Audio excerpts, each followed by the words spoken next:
Millions of tax dollars are spent on this type of computer surveillance, a disgusting procedure for a professed free society. They're overstepping the bound. Just the other day, they walked into somebody's house. They suspected he was a drug dealer. He was using his automatic selector, and then police marched in, and they said it looked like a gun after they killed the man. In America! Is that what America's all about? I'd say no. We want privacy. Less government for individual liberty, get the government off our backs, a more sensible foreign policy. I'm very disappointed that so far in this Congress we have not yet seen any sincere effort to cut any spending. There's something wrong here that could and should be adjusted with decreased spending, not raising taxes, and not further robbing the Social Security Trust Fund. The more we threat, the more we intimidate, the more we want to bomb people, the more we're leading into another fiasco like Vietnam. We trade with Vietnam now. That's a much better way than trying to impose our will on Vietnam by going over there and dropping bombs. So I would say that this just points out again that we have a very, very poor foreign policy in the Middle East. I wish the Congress would address the unconstitutionality of presidents waging war. That, to me, is a lot more serious than Monica Lewinsky, let me tell you. The corporations are in bed with the government. Peace and harmony can never be achieved by bombs and intimidation. Mr. Speaker, over the last 3 to 4 years, I've come to the floor on numerous occasions trying to sound a warning about both our foreign policy and our monetary policy. The cause is the Federal Reserve. The cause is the problem is the Federal Reserve has been granted authority that is unconstitutional to go and counterfeit money. And until we recognize that and deal with that, we will continue to have financial problems.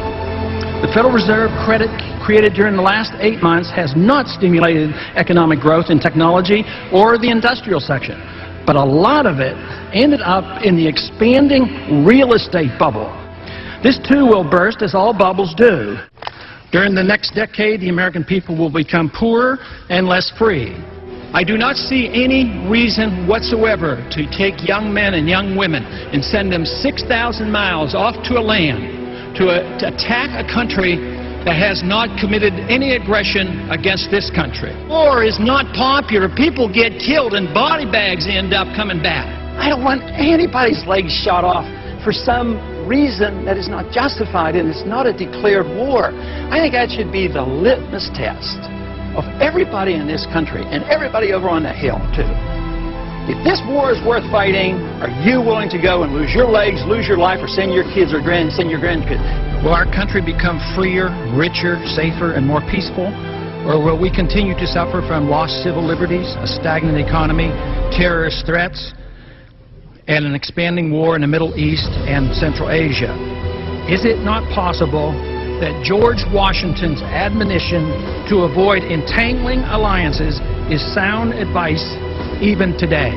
Both candidates supported the war in Iraq and the continuation of it. Both supported the Patriot Act and its controversial attack on personal privacy.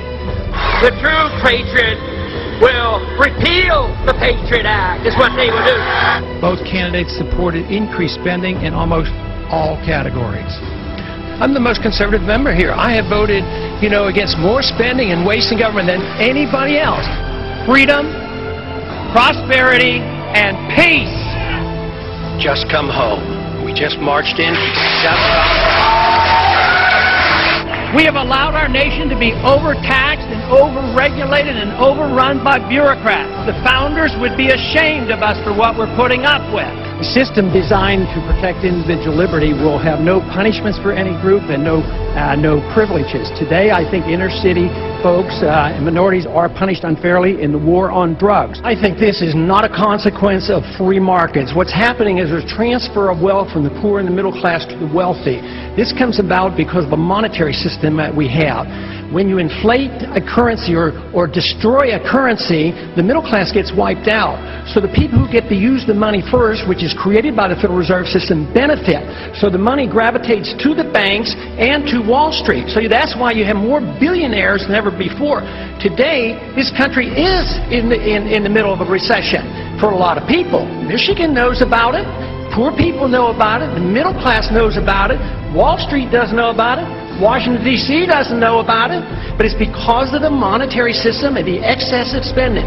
As long as we live beyond our means, we are destined to live beneath our means, and we have lived beyond our means because we are financing a foreign policy that is so extravagant and beyond what we can control, as well as the spending here at home, and we're depending on the creation of money out of thin air, which is nothing more than debasement of the currency. It's counterfeit, and it is a natural, predictable consequence that you're going to have people benefit from it and other people suffer.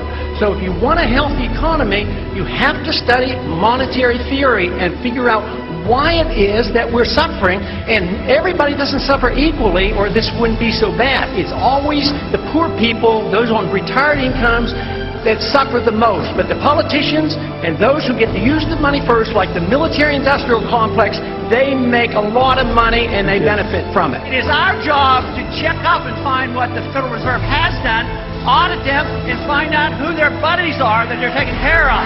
It's trillions of dollars we're spending